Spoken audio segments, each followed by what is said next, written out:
Deci, salutare toată lumea și bine v-am găsit la un nou vlog.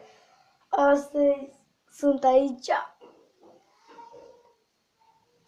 M-am sculat nu de mult, acum, că am fost la anunțul sorul și cam mă enervează. Deci, cum să fie toată lumea, azi vreau să vă spun cum să faceți mai mulți abonați.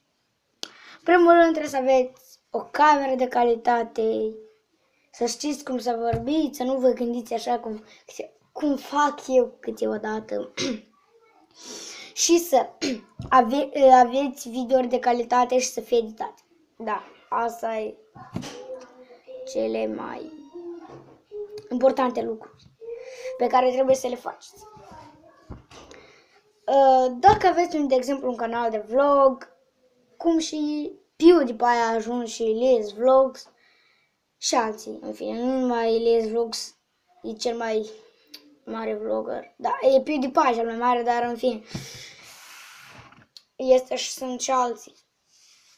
Dar sunt unii gamerii totuși, cu ceva editat, ceva cum trebuie, cum să vă lămuresc, cu chestiile care, cum le-am spus, chestiile principale. Deci, ca să ai mai mulți abonați, nu trebuie să intri pe site-uri, să te hackuiești cu toți, dar să faci ceea ce trebuie.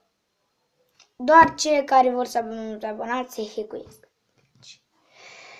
Deci, asta a fost totul cam pe astăzi.